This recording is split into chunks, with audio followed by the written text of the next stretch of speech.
Gaza के अंदर Israel के जुल्म की हदें यह हो गई हैं कि अंतर्राष्ट्रीय संगठन तक हैरान है।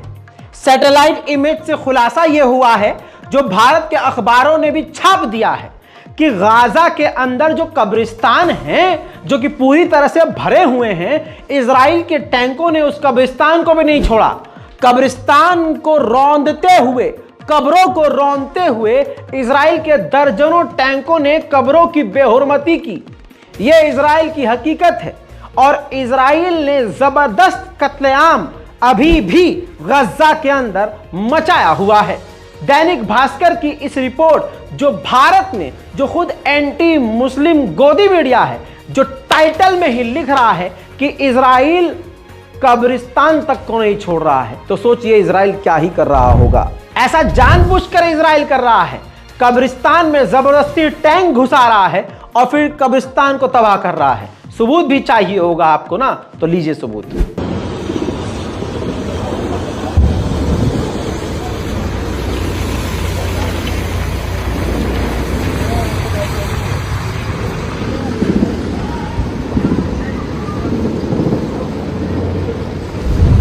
जेरूशलम में भी इजराइल ने फिलिस्तीनियों के मकानों को हड़प लिया और उनको मारना, गिरफ्तार करना शुरू कर दिया।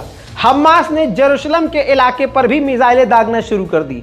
जिस वक्त जेरूशलम के ऊपर मिसाइल दागी हमास ने, उस वक्त मस्जिद अल अक्सा में मुसलमान नहीं, ज्यादातर यहूदी लोग थे। जिस वक्त ये सब हुआ, मिसाइल दागी गई, जेरूशलम में मस्जिद अल अक्सा में यहूदियों के बीच भगदड़ मच गई।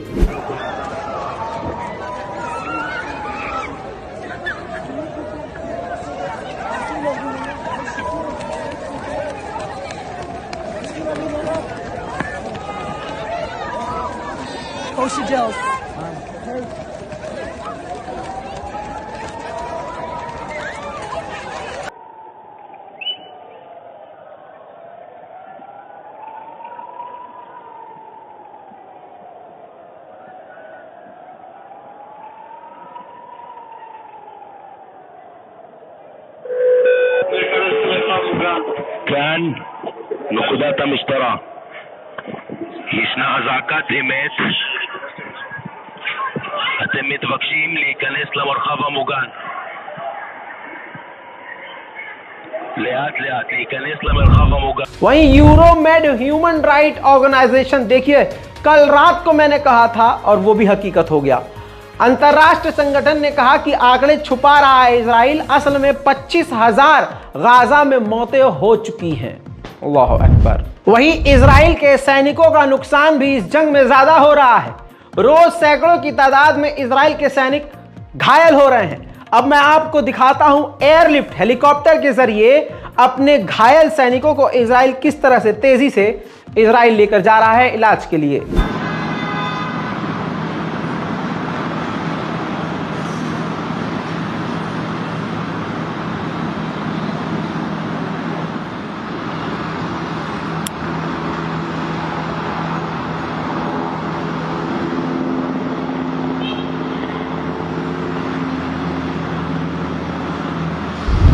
इजराइल पूरी प्लानिंग के तहत गजा को, फिलिस्तीन को मिटा रहा है। गाजा के अब तक 55 एथलीट्स, खिलाड़ियों को मिटा चुका है। लगभग कहा जा रहा है कि 55 फुटबॉल प्लेयर और 30 दूसरे खिलाड़ियों को गजा में निशाना बनाकर इजराइल कत्ल कर चुका है। उधर कोलंबिया के प्रेसिडेंट ने साफ कहा है कि गजा के अंदर जेनोसाइड को रुकवाने के लिए बाइडेन को तुरंत कोई ना कोई एक्शन लेना होगा। देखिए यूएन ने पता नहीं क्यों कहा है, लेकिन खतरे की घंटी है। यूएन ने कहा है कि ये जो गाजा के इलाके का जो रफ़ा इलाका है, ये गाजा के 10 लाख लोगों के लिए सूटेबल नहीं है। यानी यूएन को डर है कि उस इलाके पर भी इजराइल हमला करके कत्लेआम मचा सकता है। उधर कनाडा में रहने वाले यहूदियों ने अपना एक त्यौहार मनाया है और त्यौहार मनाते हुए वहां के लोगों ने, यहूदियों ने मांग की है कि फिलिस्तीन में शांति हो, गाजा पर सीज फायर हो और इजराइल हमले बंद करे। ये यहूदी कह रहे हैं। Such a beautiful sight. Which side are you on, my people? Which side are you on? Which side are you on, my people? Palestinians and Israelis. We have a beautiful space here tonight.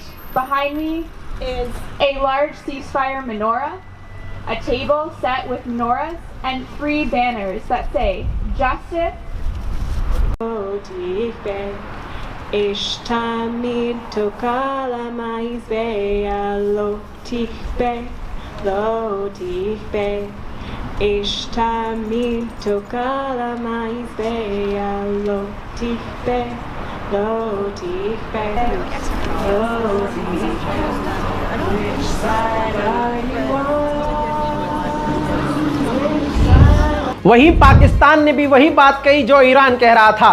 Pakistan ने कहा कि जिस तरह से अपना aggression, अपना गुस्सा, अपनी ताकत दिखा रहा है गाजा के खिलाफ इजराइल, इससे मिडिल ईस्ट में जंग और बढ़ सकती है और हालात बिगड़ सकते हैं।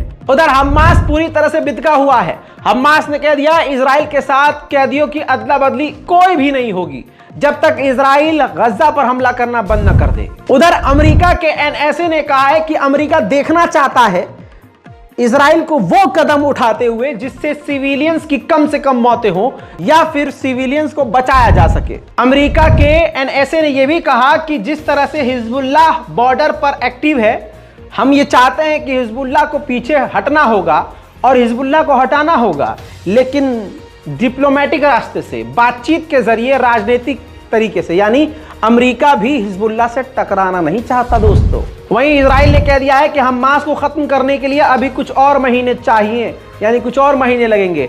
बताइए, मुट्ठी भर हमास के आतंकवादियों को, तथाकथित आतंकवादियों को खत्म करने के लिए दुनिया की सुपर पावर को कई सारी सेनाओं का इस्तेमाल करके, दुनिया के तमाम तरीन जदीद तरह के हथियारों और बड़े बड़े हथियारों को इस्तेमाल करके भी इतना समय चाहिए मुट्ठी भर आतंकवादियों को खत्म करने के लिए। तो ताकतवर कौन है? जवाब आपका दिमाग दे रहा है। स्पेन के विदेश मंत्री ने कहा है इजराइल को जलील करते हुए कि आपको आम लोग और आतंकवादियों में फर्क देखना होगा। हमला करते वक्त आपको वर्शिप की जगह यानी मस्जिदों, ईसाइयों के धर्म स्थलों का ध्यान रखना होगा। यह नहीं कि आप अंधाधुंध सभी को मारे जा रहे हैं। इजराइल के राष्ट्रपति भी 2 स्टेट सॉल्यूशन पर बात करने से अब कतरा रहे हैं। इजराइल के राष्ट्रपति ने कहा कि हमारा देश इजराइल ट्रॉमा में है। ओहो, ट्रॉमा में ये है? बताइए। इजराइल के राष्ट्रपति कह रहे हैं कि हमारा देश ट्रॉमा में है और यह सही समय नहीं है 2 स्टेट सॉल्यूशन पर बात करने के लिए। सब जानते हैं कि इजराइल की नीयत गंदी है। अब आप इस बात को समझ लीजिए कि इजराइल ने अपने बाप, उल्टा बेटा अपने बाप से कह रहा है। इसे कहते हैं कि सांप को दूध पिलाओगे तो वो फनी मारेगा। अमेरिका से नाजायज औलाद, उसकी औलाद इजराइल कह रहा है कि आप पब्लिकली 2 स्टेट सॉल्यूशन की बात मत करो, कर लो बात। उधर अमेरिका ने भी कह दिया कि यहिया अंसिनवार के हाथ अमेरिकी खून से रंगे हुए हैं और यहिया अंसिनवार के दिन पूरे हो गए हैं।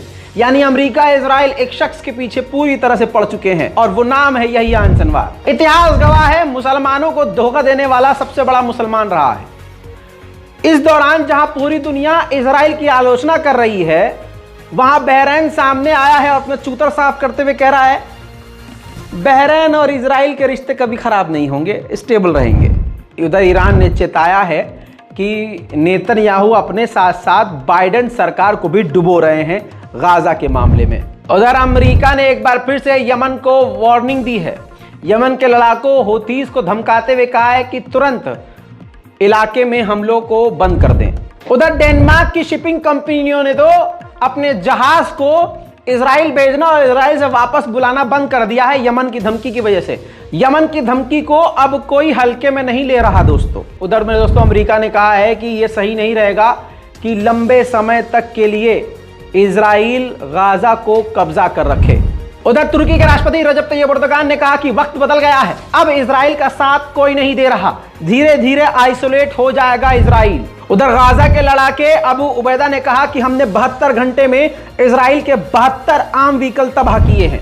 अमेरिका के स्टेट जॉर्जिया में एक टीचर ने इजराइल का झंडा अपने क्लासरूम में लगाया, जिस पर 7वीं क्लास के एक बच्चे ने अपने टीचर से कहा कि सर ये भड़काने वाला कदम है, आप ये झंडा क्यों लगा रहे हैं यहाँ पर, इसकी जरूरत ही क्या है।